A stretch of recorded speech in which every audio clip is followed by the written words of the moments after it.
This weekend, we are here for just about 2 days, the better part of 2 days. And in my presentations, I'm going to be focusing a little bit on the place of the law in the Christian's experience.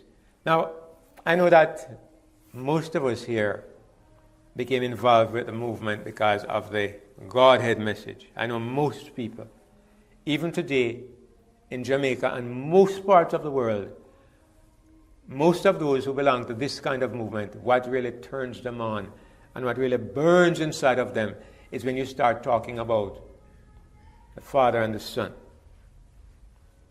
A lot of folk, this is the important message for them. And it is very important. It is very important. As a matter of fact, my own involvement in this movement, I started traveling to America and different parts of the world because of that particular message. Most of those who come to embrace it, it is so mind-opening and so revolutionary. It's all they talk about for a long time. I have been involved in this movement since 1995, 96. So it has been a very long time. It has been 95, 2005, 2015. It has been 24 years, a long time. So I'm a veteran. But I suppose I have to say that unlike some people, I don't think I've stayed at the same place. One of the accusations, you all know what has happened from time to time, so I'm not telling you something new, but you know that the message that we have been sharing, Brother Howard and myself, it has been heavily criticized by many people in our movement, because one of the things they say is that I'm always trying to come up with something new. I'm always trying to find out something new because I'm trying to create excitement, they would say. I'm always trying to look for something new, to find out something new, because I like excitement. That's the accusation I've heard. And some people have become very strong in their opposition. I was reading some comments a lady made this week, and the thought just came to me. This is hate. I mean, the things I saw her saying. I didn't get involved because it's hard for you to defend yourself. There was a brother there who was doing a good job of defending my position, but the things she was saying, I could feel like hate. I mean, like she was saying, this man is a disgrace to the word pastor. And why would anybody waste their time and listen to this person? You know, it's not just opposing what was being said, but trying your best to belittle the person. And I laughed because these days I've learned to just ignore certain things because it's a part of life. It's a part of life. It's what you expect. And I'm kind of glad because I remember one time I read this verse. Beware when all men shall speak well of you, because so their fathers spoke of the false prophets. And at that time I thought to myself, I wonder if I'm a false prophet because I didn't have any enemies. And there was nobody fighting and opposing what I was saying, and I was thinking, I wonder if I'm a false prophet. But I found out that the more I started to follow what I see in the Bible more closely, I began to make enemies. People began to become violently opposed to the things that were being said. And I suppose in a way, I don't like when my life is too boring. I'm that kind of person. I don't like a boring life. I don't know if anybody likes a boring life. But I'm still at the place where I don't like my life to be too boring. But I don't like to have enemies. I don't like to have enemies. And I don't set out to have enemies. But I ask myself sometimes, what is it that brings us to this place? Why are we at this place? And as the Lord lives, as the God of heaven lives, The only thing I've tried to do, and I will continue to do it as long as I have intelligence, what I've tried to do is simply to understand what the Bible says. And what I see, to share it. Brother Adrian and I were speaking a little earlier on, and I was saying,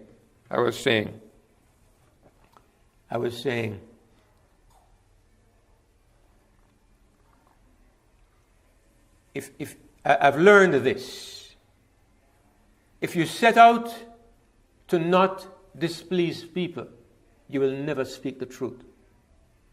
If you make it your purpose in life not to offend anybody and not to do things that will disturb the crowd, you will never speak the truth. Because the truth is going to offend somebody no matter what you do.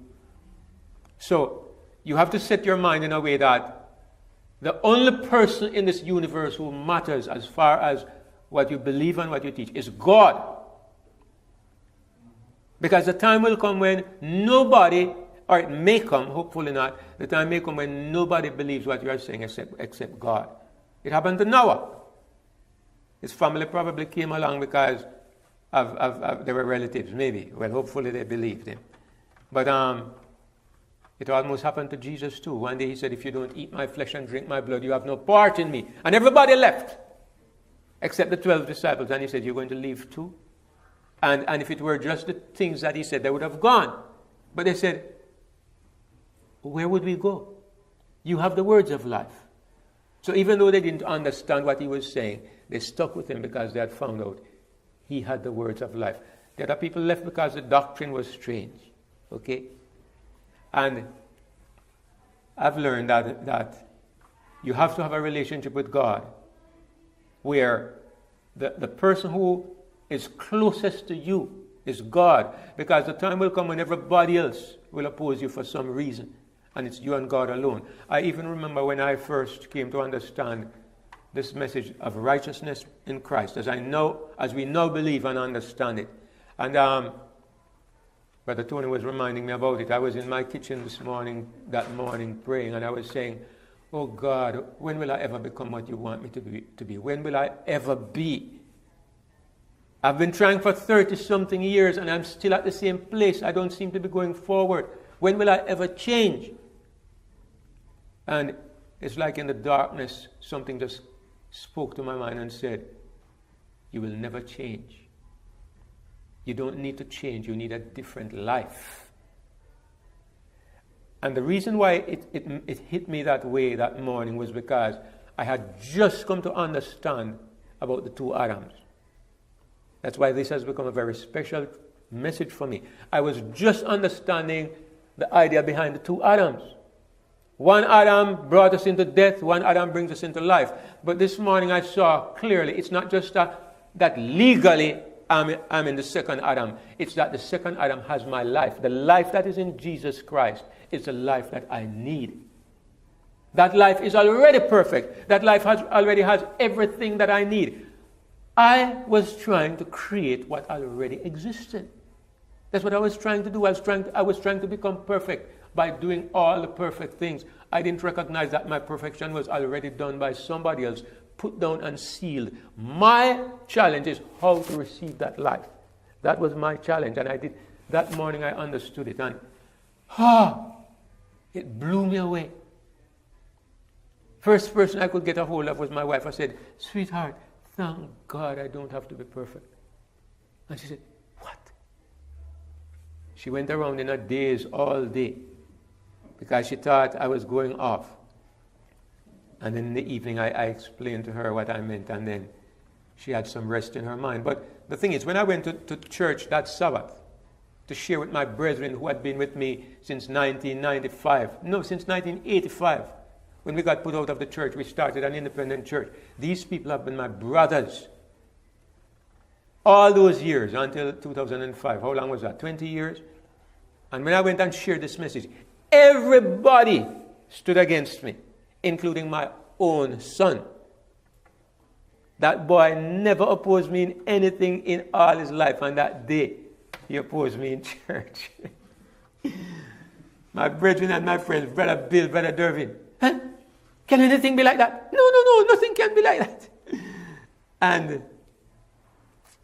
I realized that Sabbath I stood alone with God because nobody accepted what I said. But afterwards, as they began to understand, of course, everybody came around to understand. But that first day, I stood alone with God. And I came to, it was reinforced in my mind that you have to know what you know between you and God, because there are times when nobody else will stand with you. But if you got your message from God, then it doesn't matter. When you live to please the Lord alone, your faith will be stronger, and then it doesn't matter what other people do. Other people cannot turn you away from the way of truth when you know that it is God who gave you that message. So, it was that way. Now, I'm kind of jumping around a little bit here and there, but the point I want to make is this, that I'm kind of proud of this fact. And I don't use the word proud in a negative sense. I feel good about it. I'm kind of proud of the fact that our ministry has been trying to move the truth, to move forward with the truth. We have not been stuck in the same spot since 1995. A lot of the ministries that we were involved with in the beginning of this movement, in my honest opinion, they have not moved. They have stood at the same spot, and they are saying the same thing over and over in the same way for the past 20-something years. And it's good to be stable. It's good to have a foundation that you stand upon. But the point is this. Do any of us live under the illusion that we are where God wants us to be, that we're at the end? We're at the end point where God wants us to be? Is any of us under the illusion that, we have found the answer and we are already in the middle of where God wants us to be? Is there no more place for growth in development and understanding? Are we at the end of the journey as far as learning truth is concerned? Some people seem to have that idea. When you come to the place where you know everything that God wants you to know, I'm going to tell you, we will not be in the condition that we have been in for the past, how many years? Decades. Anybody who becomes satisfied and thinks this kind of way, this is the epitome of what Laodicea means. I am rich and increased with goods and in need of nothing. I'm happy, I'm proud of the fact that God has been able to bless our ministry in helping us to see that when you understand the truth about God, it leads you to another step. And when you go to that other step, it takes you to another step. And when you go to that other step, it takes you somewhere else. And you follow the path of truth. You look at the clues, and the way opens wider and wider. And the unfortunate thing is that you begin to see things that nobody else is seeing. And then everybody, the more you walk in the path of light, the more other people say you are going into darkness. It's like with Jesus, right? The first truth that he told them, they rejected it. So when he raised the dead, what choice did they have? They had to kill back the man that he raised from the dead. They had to start, when you start opposing something, and you are stubborn in that opposition, every step forward in truth, you have to find a way to identify it as Satan's work. Till you come to the place where even when a man raises somebody from the dead, you have to convince yourself, even though Satan cannot create life, you have to convince yourself that you have to oppose it as Satan's work. So it's dangerous to take the first step in opposition to truth. Be true to your conscience. One brother accused me, I remember one of the leaders in the movement accused me. He said, these wolves in sheep's clothing have been destroying the flock, and I have been quiet for too long. Now I will have to stand up and oppose this person. So he accused me of being a wolf in sheep's clothing, because he says, what I can see is that this man is trying to lead people right out of Adventism. And so his concern is that he has to defend his denomination or he has to defend his belief structure. And I can understand. I understand, okay? I was born into Seventh-day Adventism, and I grew up in it. I was disfellowshipped in 1985, but at the same time, I never truly came to the place where I have rejected Adventism. I've rejected some of the things that they teach, some of the things the church teaches, but I can't identify as a Pentecostal, a Baptist, a Jehovah's Witness, a Methodist. No. My roots are Adventism, and as I study the Bible, there are some foundational things in Adventism that I hold on to because I see it in the Bible. And I can't get away from it. So I would never identify myself as anything. In fact, the best option I take is I don't align myself with a denomination, but I confess many of the ways I see things are in line with how Adventists see things. But I'm not taking that road to defend Adventism, because people have put Adventism above the Bible.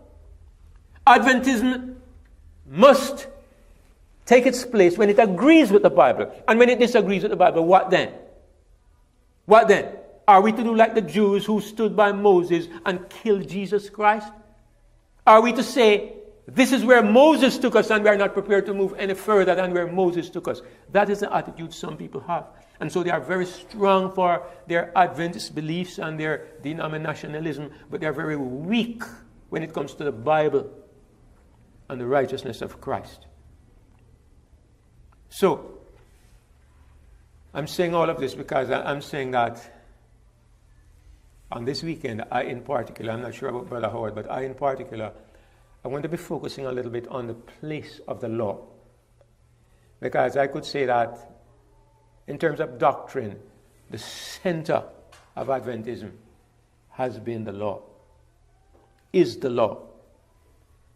And I'm convinced that, well, I don't need to convince anybody who understands Adventist history, because even in Adventism, in the history of Adventism in 1888, God tried to change this focus. Nobody can deny that who understand. In 1888, Jones and Wagner brought a message to the Adventist church. And the purpose of the message, it has been very clearly stated, it was to lift up Christ. It was to put Jesus Christ where the law had been put. And I'll tell you, Adventism has not escaped that trap until today. Today, still the center of Adventism is the law. And this is why I'm going to be talking about the law for this weekend. Now, why? Because I believe that, or I could ask you a question to make my point. When does something good become bad? Anybody think you can propose an answer to that question? When does something good? When you know something and you reject it. When you know something and you reject it, all right. When you know something is true. Then it has a bad effect on you. All right? When the good thing is misused, that's another way. It's like if you take your toothbrush to clean your shoes. That's a bad use, but it doesn't make the toothbrush bad. Maybe when it's lost sight of its original value. Yes, that's kind of getting there. What I have in mind is this. You have degrees of good. You have good, you have better, and you have best, right? Suppose good prevents you from having best. Would you say good is doing a bad work? When something that is good is used in such a way that it prevents you from having what you ought to have, then it is bad. Even though it may be good in itself, in its own proper place and right. Because Paul says this about the law. For we know that the law is good if what? Brother Howard said it, but if the rest of us are not familiar with it, I would like us to read it. So since we have just been rambling a little bit, look at 1 Timothy 1 and verse 8.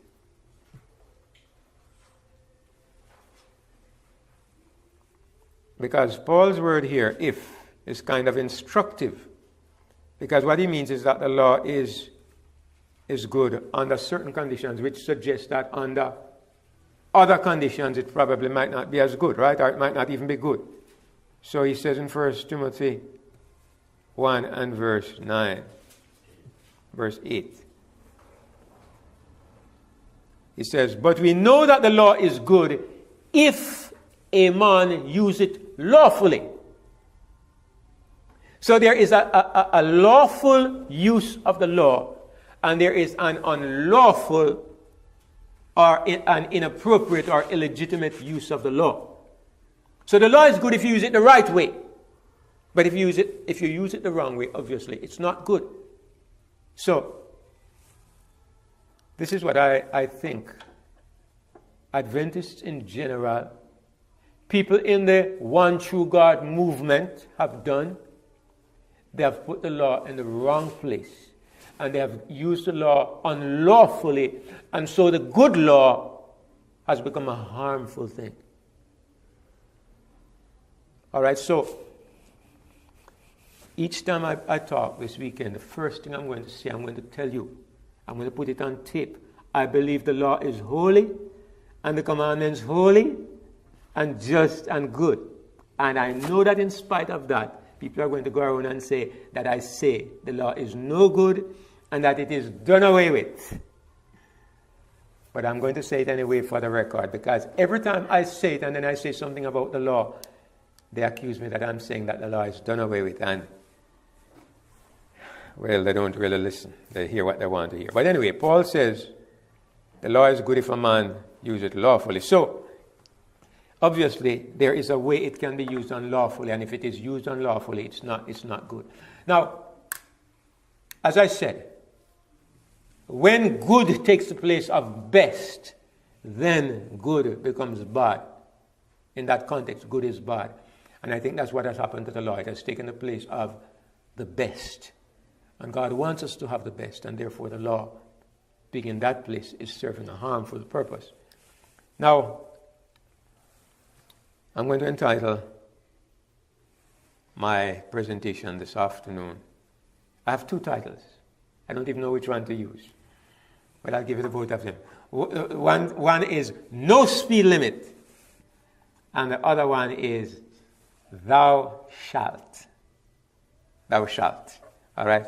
You can choose which of those you prefer. But I think I'm going to choose a title maybe when I'm doing the editing. But at the moment, those two titles appeal to me. Now, I'd like us to begin by reading from 1 Corinthians 6 and verse 12. Brother Howard alluded to this verse a little earlier on, but I'm going to read it, and we'll explore it a little bit. Paul says, beginning from verse 12, all things are lawful unto me, but all things are not expedient. All things are lawful for me, but I will not be brought under the power of any. Now, here is this strange phrase that you're not going to find too many people use this verse or preach about this verse, except those who are really anti-law. Paul says, all things. What does the word all mean? Everything. Is that true? Are all things lawful? Can you believe what the Bible says? Is it lawful to steal? No. Is it lawful for me to steal? No. Is it lawful for me to commit adultery? No. Then you cannot accept the verse. It says, all things are lawful unto me. Now, when you see something like this, usually there are two possible ways to approach it, but usually our minds take the most obvious way, and we miss the other angle.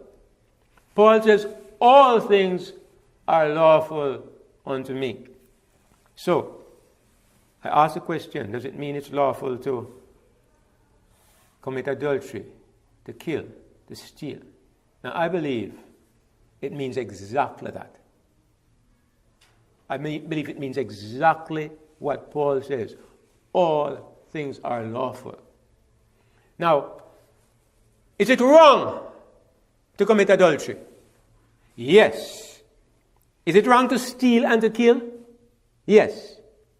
But for me, is it lawful for me to do these things? Yes. Paul says it's lawful. So something is not quite adding up here. And this is the root of the way we don't understand what Paul is saying. Now, if it is wrong to do it, how can it be lawful? The obvious answer, the only way to reconcile both things is the path that people don't normally take. The way to reconcile all things is to understand that the law no longer can tell me what to do. The law no longer controls my life and no longer governs how I behave. Where the law is concerned, don't speak to me. All things are lawful. As far as you are concerned, you cannot speak to me. All things are lawful for me. Tell me if you understand what I just said. Is it right for me to do this? No, but you can't tell me not to do it. Why? Because I have been delivered from your government. You no longer have authority over my life. So, because you no longer have authority over my life, you can't tell me what I should do or shouldn't do. But do I do the things that are wrong? No, because all things are lawful, but what does the verse say? But what? They are not expedient. They are not helpful. They are not beneficial. So I don't do these things, but not because of the law, because my life has been delivered from the government of the law. I'm not under the law, in other words. This is the technical and tricky way of truth. This is Paul's theology. It's New Testament theology that is very difficult for Adventists and most people who believe in the law to grasp. And I'm going to use an example that I have used many times, but it's very handy, very convenient, and I'll go back to it because it's perfect, close to perfect. When I was a little boy, I didn't run my own life. I didn't control my life. I had two parents who did that. Look, when my mother I like to use this illustration because it was something my mother wanted and something I didn't want. She made us drink porridge every morning. And up to this day, it's 10 of us children. My brothers and sisters, they hate porridge. And I will drink it, but it has to be cooked exactly to a certain specification. My wife, I had to teach her how to do it. If there's one lump in it, I don't want it. Because when my mother gave us this porridge, sometimes there were lumps and the lumps would stick here and it couldn't go down.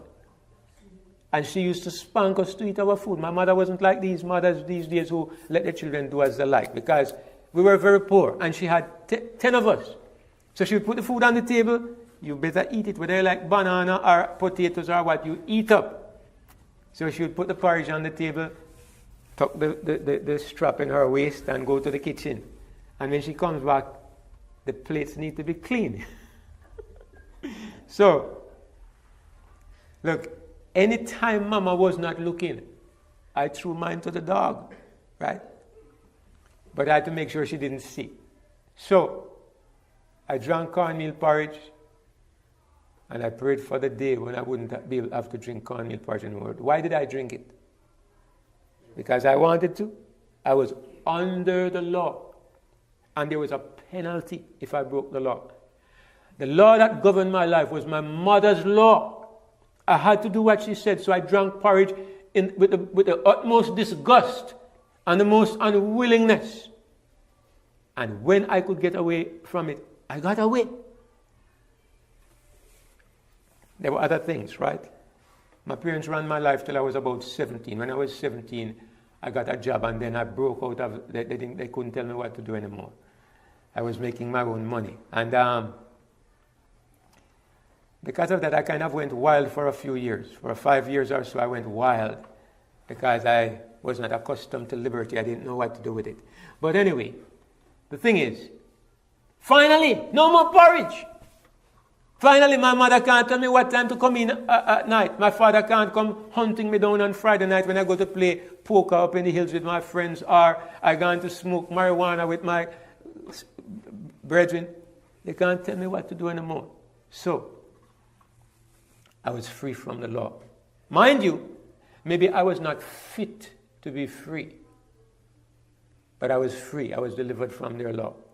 Tell me something. Now that I was free from my mother's law, was it right for me to go and play poker and to smoke marijuana?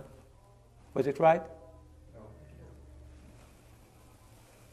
Today, you know something strange? Almost every morning my wife gives me porridge, even though she has to cook it the right way. And I enjoy it. Do you know that I don't need the belt anymore? Do you know that my mother can't tell me to drink porridge anymore? She cannot tell me to drink porridge anymore. And I am drinking porridge. Am I under the law? No. I was delivered from the law many years ago. As far as my mother is concerned, all things are lawful. She cannot tell me how to run my life anymore. I mean, she's my dear old mother. She's 94 and I love her dearly. I don't mean to speak of her in any negative way. That's not the point.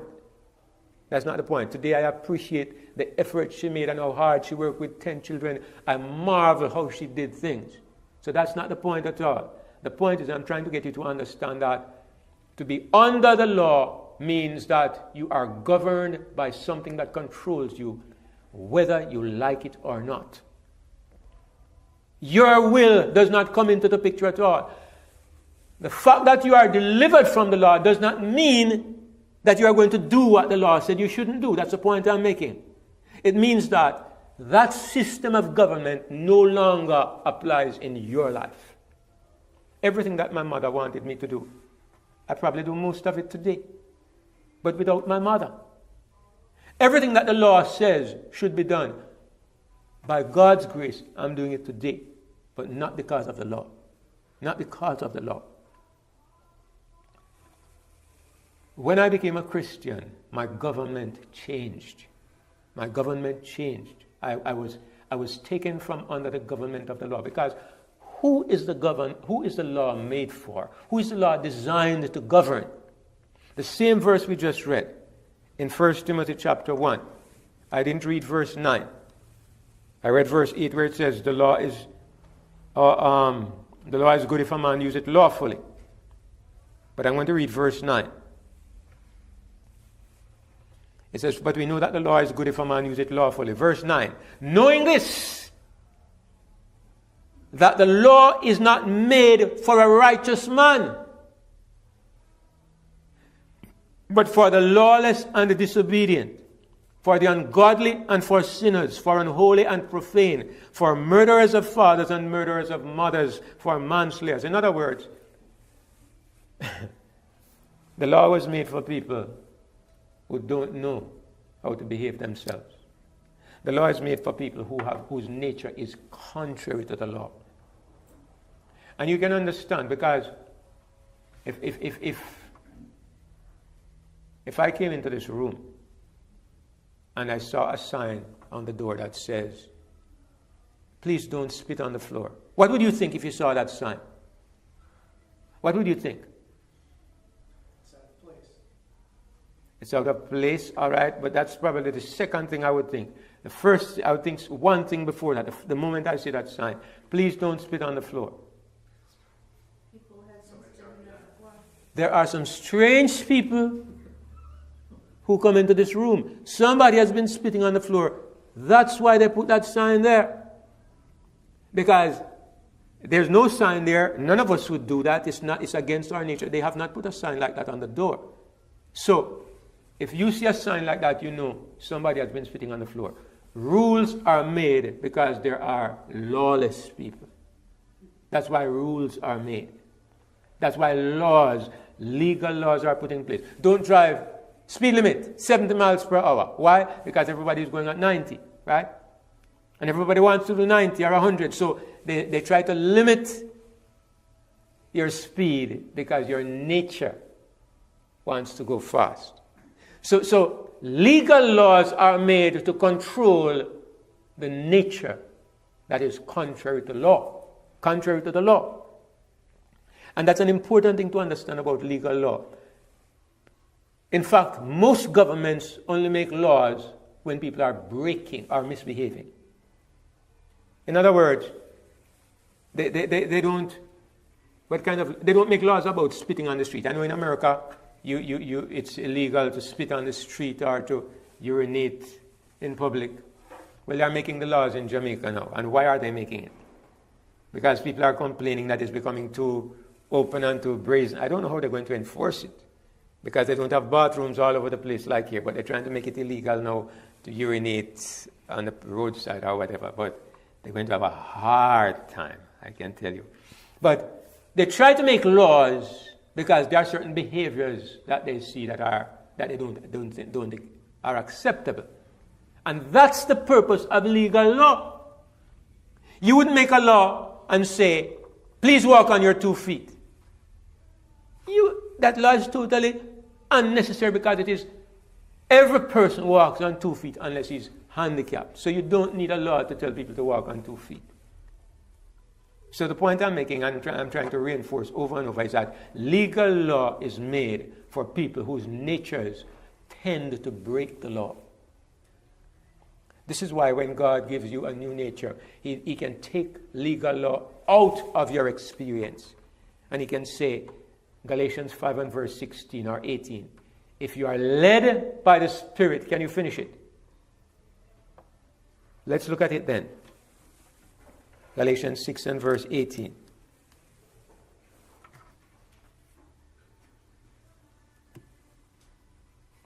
Did I say 6? It's my mistake. It's chapter 5.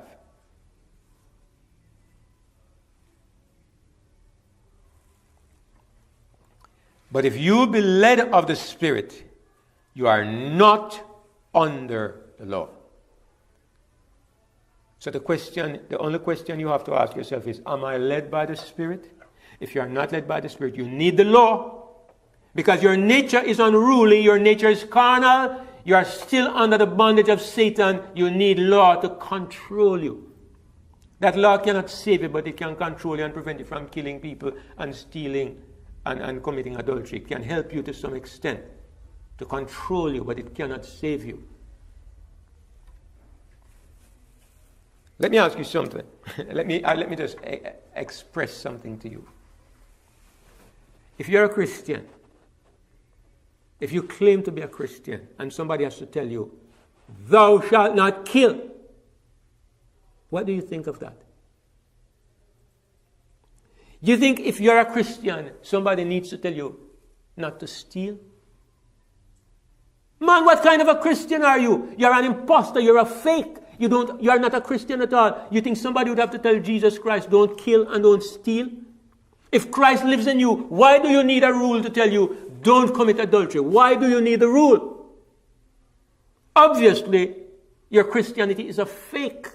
What you need is psychiatric help. You don't need rules. You need psychiatric help. Because clearly you know nothing about Christianity. You are pretending to be a Christian. If you need a set of rules to tell you, don't steal, don't kill, don't commit adultery, clearly you are not even a Christian. So Paul can say, look here, all things are lawful to me. I don't relate to the law. The law doesn't govern my life. All things are lawful. Anything that I do, the law cannot speak to me. But look here, I'm not going to do anything. I'm going to live by the rule of what is helpful and what is proper. Because Christianity doesn't make you a libertine and an unruly person.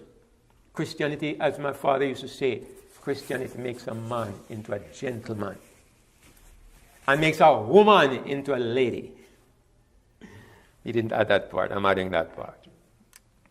But I mean, it emphasizes the point that Christ changes you brings you to the place where nobody has from outside has to tell you how to behave.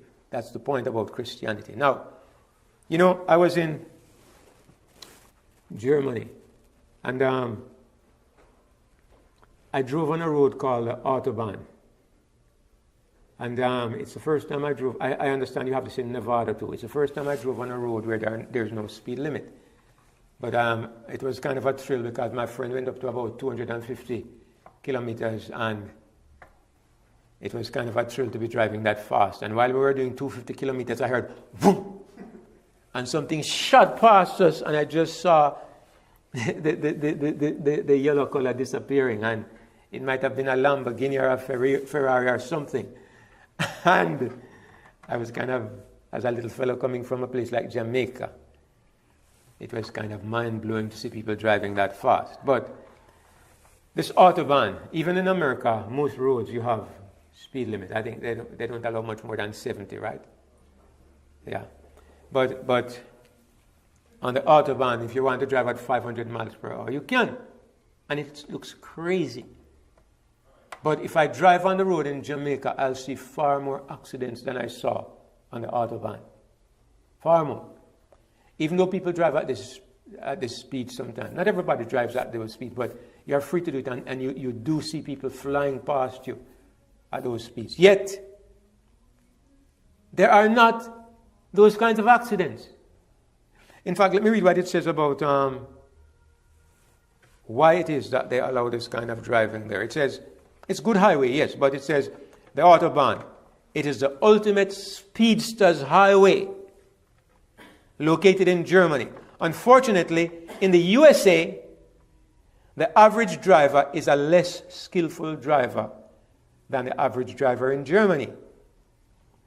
That's not an insult, but it is a result that of the relatively easy driver's education program in the USA. On the other hand, in Germany, getting a driver's license is much harder and requires a lot more practice. So it makes sense that in the US you can't speed as much as you want, except in a few isolated places like Montana or Nevada. That's true. My friend in Germany, I was amazed when he told me that it was taking him $4,000 to get 4,000 euro to get his driver's license. And the euro is stronger currency than the US currency. 4,000. I said, man, are you crazy? In Jamaica, how much it costs? About $1,500? No, $1,500 is like $12 or so here. And in Germany, the 4,000 euro is because you have to go to school. And you have to go through a series of courses. The course is going to take you more than a year. In fact, they start doing the course from you're in high school. And then when you leave high school now, you have to pay to do the rest of it to finish, till you finally finish your driver's education. Getting a driver's license in Germany, in most of Europe, is a big event. So, because drivers there are so much, and when I drive with them, they are so careful about the road rules.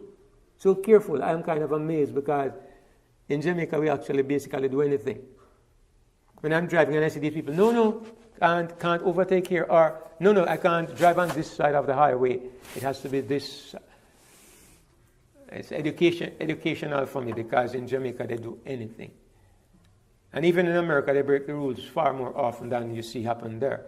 And so I realized that the educational system that they have, their minds are better adjusted to the dangers that are there and the needs of the mental approach you need to take in driving on the road. So when you see them driving at 300 kilometers per hour, you're not dealing with careless, idle people. You are dealing with people who are very experienced and aware of what they are doing and where to do it and what the risks are.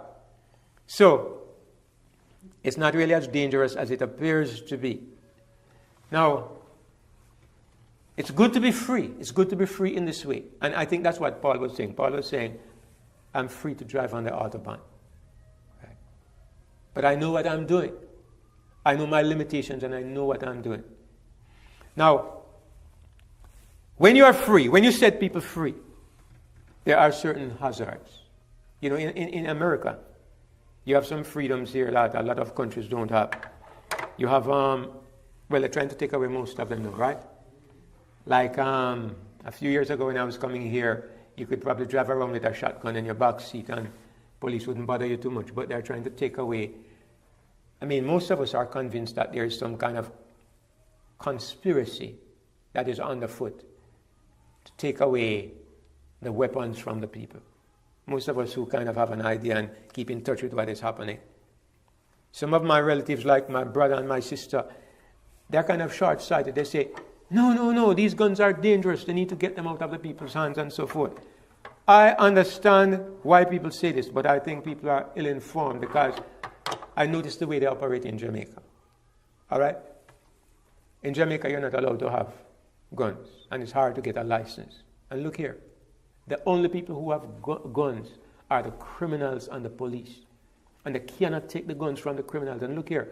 There have been cases where you have feuds in an area, like in a neighborhood.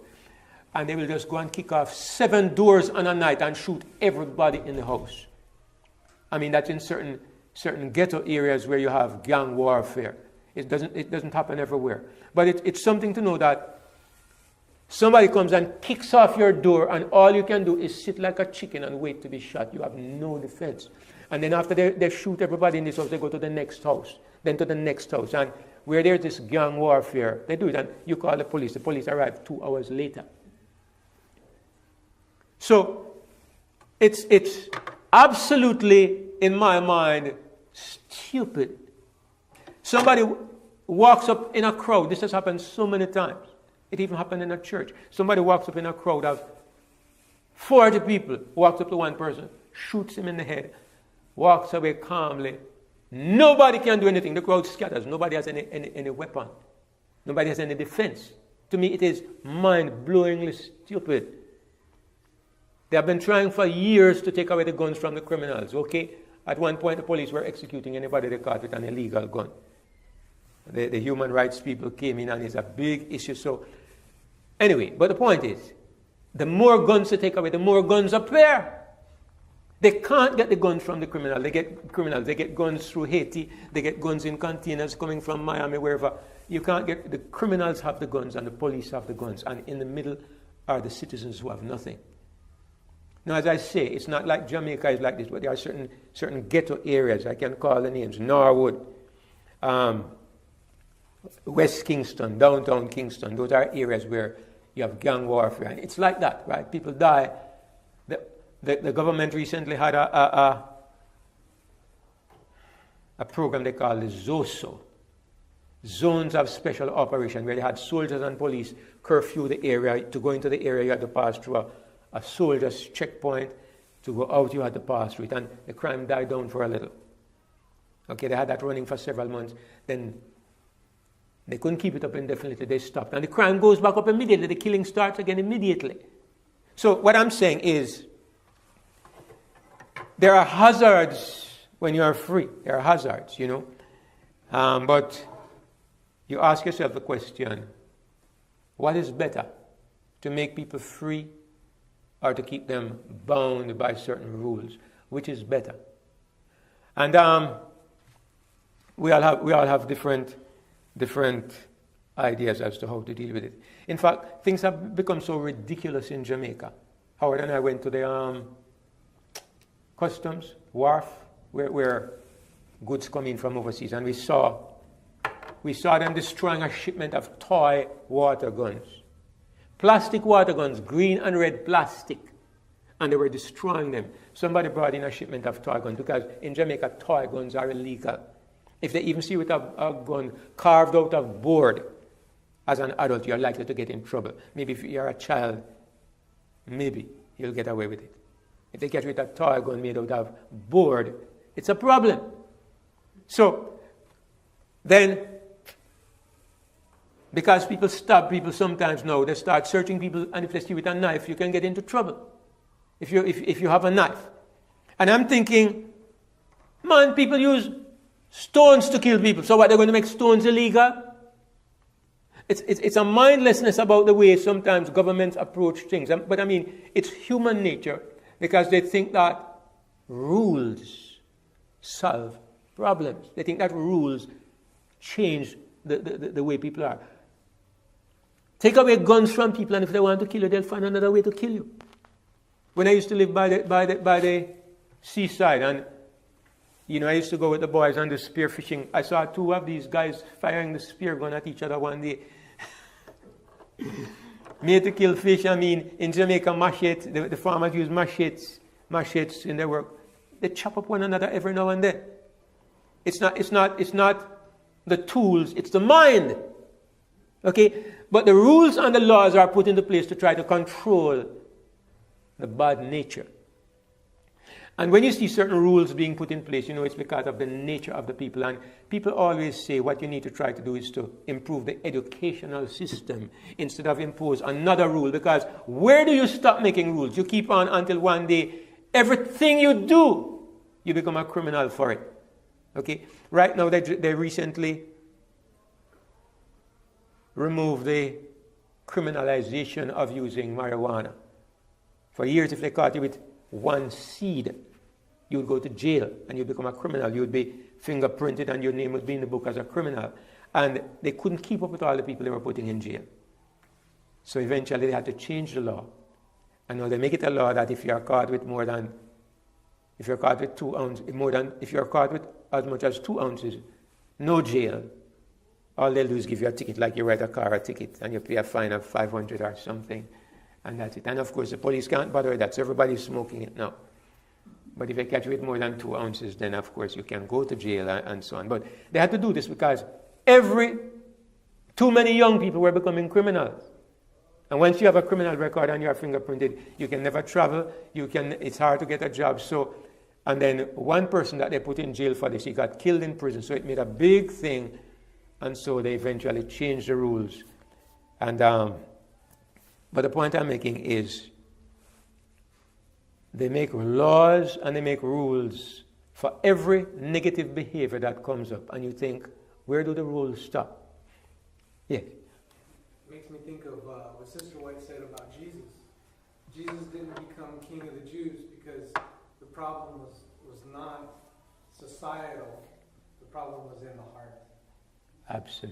Absolutely. Very good statement. And that's so true. Because if you think about this, and I think I'm finally warming up. If you think about this, how many different ways are there for you to behave? Give me just a word, just a number. Yeah, limitless. Okay, that's a good number. I mean, you think there are only 10 ways you can behave wrong? You think there are only 10 ways? If you're going to make a rule to make sure you behave right for every possible wrong, you won't end up with 613 like the Jews. You'll end up with several million maybe. At least several 100,000. Because every action you do, every time you move your finger, okay, somebody accused me that, do you know when you're preaching you're making, what do they call them?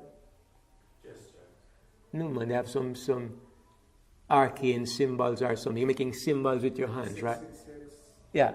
Somebody said it to me. And The occultic symbols. they say I'm making occult symbols, right? So, I said to the brother, I have no idea what I'm doing. My hands talk, okay?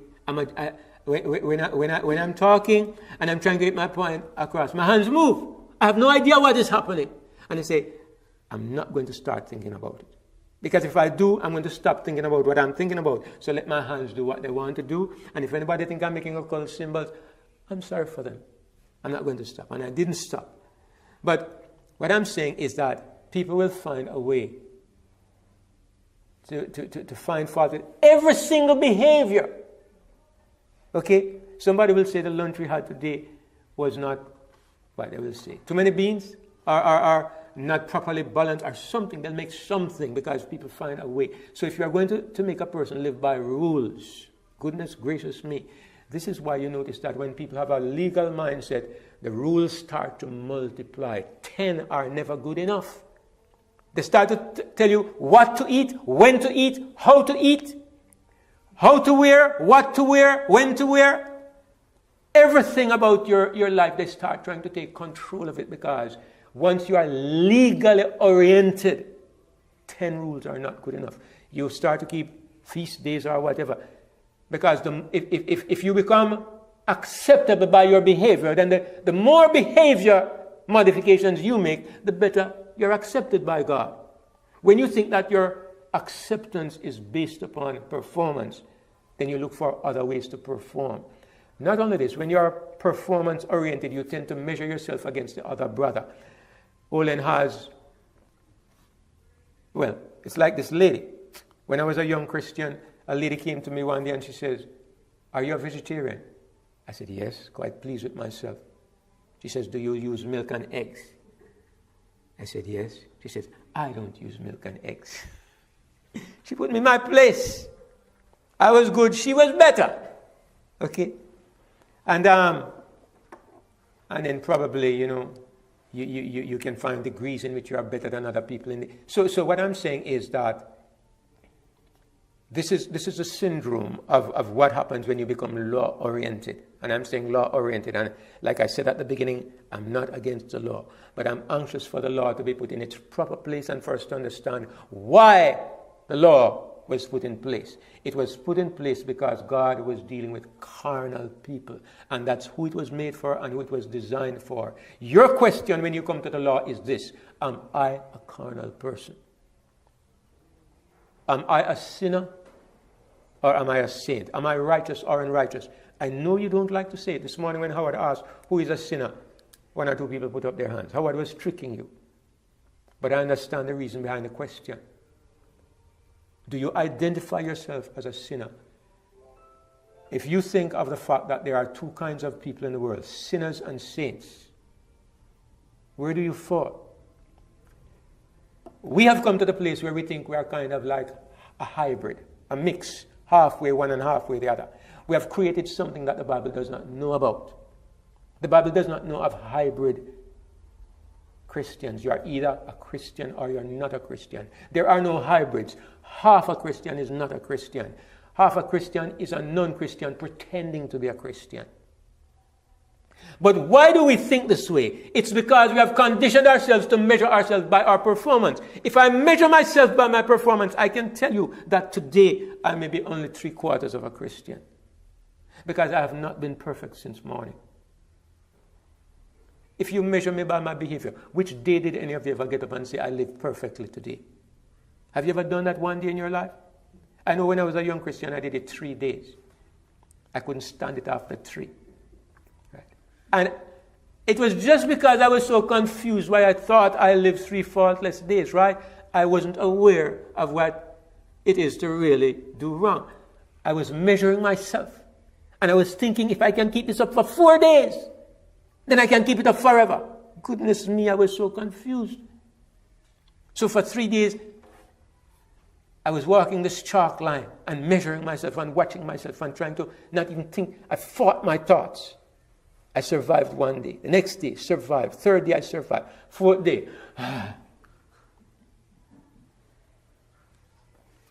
It's hard. It's hard when you try to live like that. I remember one morning I was jogging. And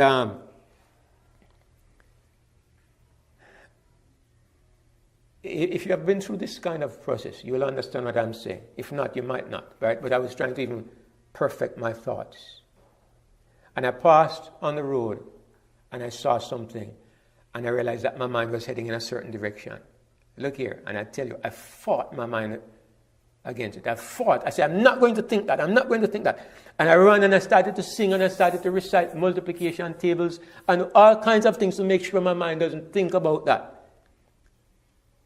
How is it when you try to do something like that? What do you think is going to happen? It's just waiting. Your mind is just waiting and saying, go on, carry on. Because your subconscious knows exactly what is going on. The moment you stop fighting, what happens? It just pushes itself into your mind, okay? And that's exactly what happened. I fought for half a mile, tormented myself. And as soon as I relaxed for a moment, bang, it came into my mind.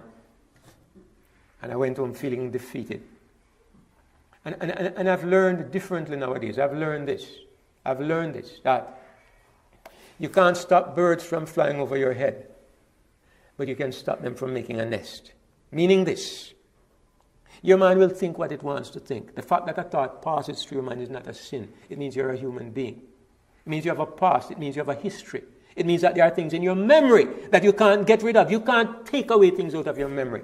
God will have to do that one day. And because it's in your memory, things will come back to the surface. But what do? Do you play with them? Do you nurture them? Do you encourage them? No. That's what makes the difference. I had the wrong idea about perfection, right? I had the wrong idea. I didn't understand that perfection was the state of your heart towards God. Not how perfectly you can bring yourself under rigid discipline. It's the state of your heart towards God. And I'm not talking about that today, but I'm just saying this is the way of law. It's very hard. Now,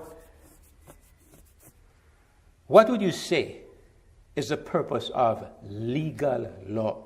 The rules-based law. I'm going to show you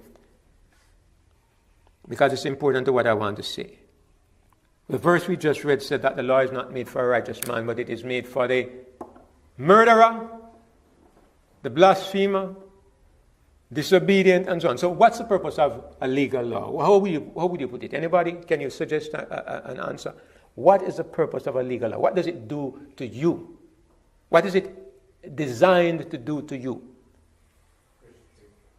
To restrict or to restrain. Point out your problems. All right, point out your problems. Good. That's another aspect of it, another purpose of it. But I'm focusing on this one in particular. The purpose of legal law is to limit your behavior.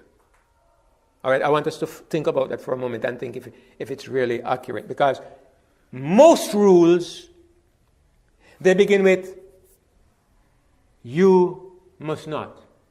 In fact, in the 10 Commandments, 9 of them begin with, thou shalt not. Only one of them says, remember. But all the others begin with, thou shalt not. And if you can think of all the laws you can think of in the country, don't drive above 70 miles per hour. Don't spit on the road. Don't break into your neighbor's house. I don't know all the laws you have here, but I bet all of them are intended to stop you from doing something. You rarely ever see a law that tells you to do something. Rarely. It's usually stated in such a way to prohibit behavior, not to create behavior. Okay? I mean, some of the things that might be to create behavior is to, like money-making things, like you must license your car because they need to make some money. You must pay your taxes. Okay? Those are the plus ones. But the purpose of laws in general is to limit behavior. And what we have seen thus far is that the reasons for freedom, why would you set a person free? Why does a person no longer need for his behavior to be limited? Why would you say? Under what condition would you say a person needs no limits on his behavior? Remember what we spoke about concerning driving on the Autobahn. Why would it be that you say to a person, you no longer need any speed limit? You no longer need any law to restrict or restrain, to tell you don't do something. Under what condition would you say? More educated. More educated. Very good. That's true when it comes to the laws of the land, like driving on the Autobahn and so forth. But in the realm of Christianity, the reason is stronger than that.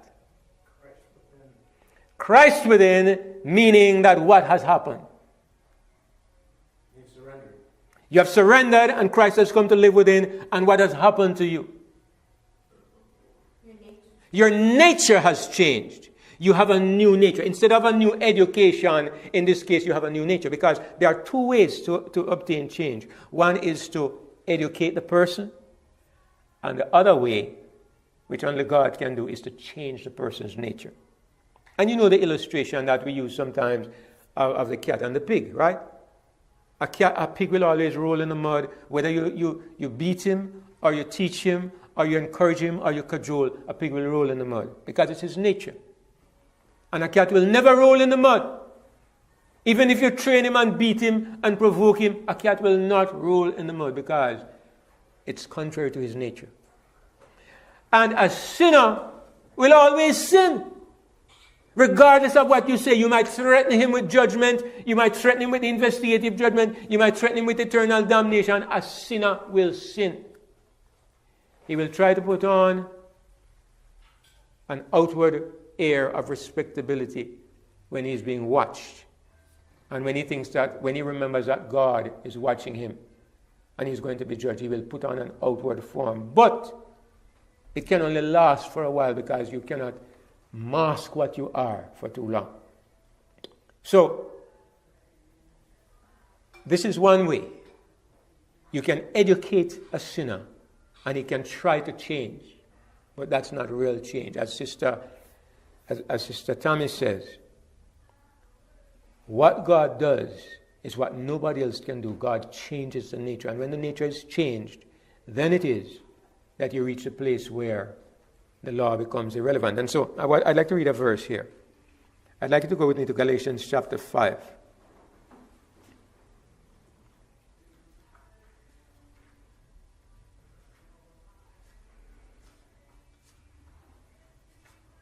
I want to read from verse 22 to 23. A very, very well known, but there's a part in it I want to focus on.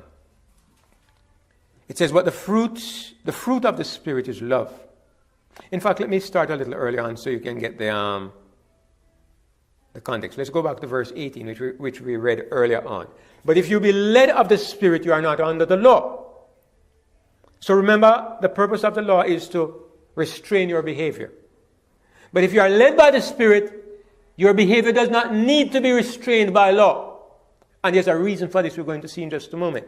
Now he goes on to say, now the works of the flesh are manifest. The works of the flesh are revealed, and they are these: adultery, fornication, uncleanness, lasciviousness, idolatry, witchcraft, hatred. And he goes down and he says in verse 21, of the which I tell you before, as I have also told you in time past, that they which do such things shall not inherit the kingdom of God.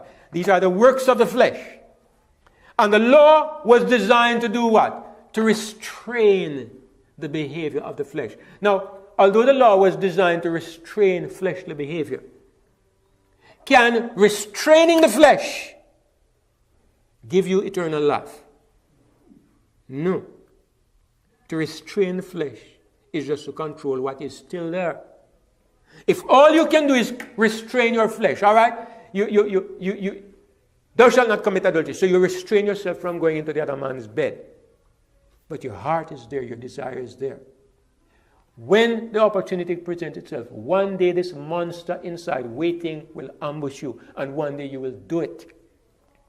And whether you do it or not, it is still the same, because it is the kind of mind and heart you have. You are going to be taken into eternal life with the mind of an adulterer, with the nature of an adulterer.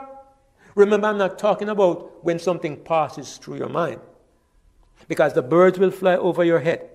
What I'm talking about is nurturing the thought and cherishing the thought and embracing it and even planning it. That's when it becomes something that cuts you off from God. So this is something I had to understand too, because I was so bothered about the fact that some things would pass through my mind. Like I told you, when I was 17 and I got out of my parents' control, for 5 years, I told people I didn't believe in God. And for 5 years, I did everything. I lived a wild, bad life. And I fell in. We were living in a little seaside village at the time, and I fell in with the life of that village. And they were the most loose, promiscuous, unruly people. No fear of God. And I fell in line with that community. And look here, the memories are there. You don't get rid of your memories. God will take them away one day, but the memories are there in my mind. And sometimes I see something, or I smell something, or I pass somebody, and a memory jumps into my mind. Have I committed a sin? I don't even know what I did. I can't control it. My mind is responding. My brain waves are responding to things that my eye sees, right? The thing is, don't feed on it. Don't keep your eyes there. Turn away from it and be conscious of the Lord's presence. But have you committed sin? There was a time when I believed that was a sin. But like I said, that is nothing but temptation. You are tempted from your memories. You are tempted from what you pass through. The thought comes into your mind. You don't cherish it. You don't embrace it. You don't plan it. It's not a sin. It's not sin. It's simply a statement that you are still a human being. You still have a human mind. And you're holding to the Lord and waiting for the day when these last relics of sin will be blotted out. Your memories, these memories are to be selectively deleted. You won't remember these things anymore. So, the law can only restrain the way you behave, but it cannot change it. So why would we have law then if it cannot change people? Because if we didn't have law, people would kill each other and they would wipe out, the nation might be wiped out. Because you'd have mayhem. People would break into people's houses, people would take away people's wives. I mean, it would be chaos. So the law brings control, but it does not bring salvation. And that is the point. So, Paul talks about these works of the flesh. And then he says, so you have two things, the works of the flesh, and then he says now in verse 22, but the fruit of the Spirit. So you have two things. You have the works of the flesh, number one. And opposed to it, you have the fruits of the Spirit. So you are either led by the Spirit or you are controlled by the flesh. And he said if you are led by the Spirit, you are what? Not under the law. And the law was made for the unrighteous. So those who are under the works of the flesh, they need the law. So I'm not saying the law is abolished. I'm not saying the law is done away with. The flesh people need the law to control them so they don't destroy one another. When I say that the law is no longer our governor, I'm speaking to Christians. I'm speaking to Christians. Because we are led by a higher law. And here's our law. But the fruit of the Spirit is love, joy, peace, long-suffering, gentleness, goodness, faith, meekness, temperance. Against such there is no law. Now what does he mean when he says, against such? Notice what he says, against such there is no law. And this ties into what I'm trying to say at the beginning. Remember I said that my title was No Speed Limit or Thou Shalt. Now Paul says, against such there is no law. What did we say is the purpose of law? To restrain behavior.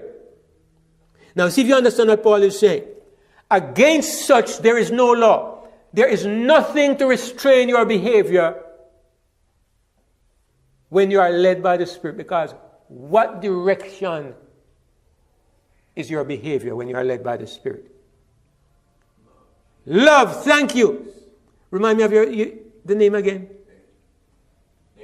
Nathan. Perfect Nathan.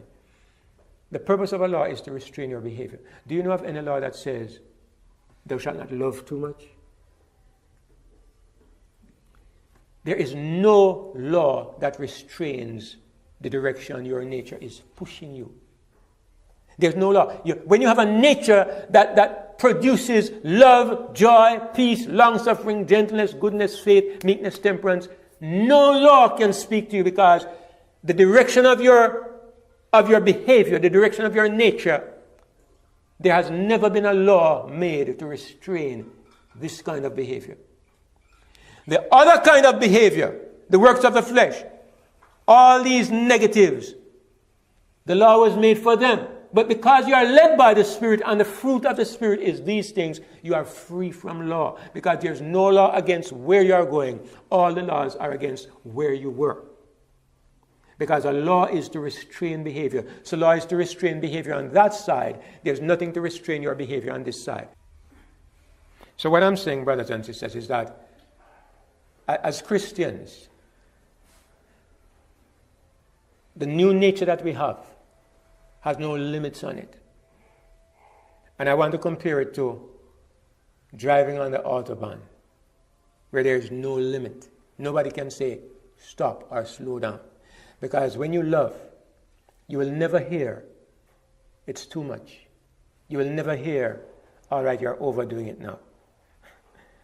I mean, yes, you can get mushy and sentimental and maybe overdo sentimental kind of affection, but true love cannot be overdone. There's no limit against it. God has put you in a place where nobody can say to you, thou shalt not.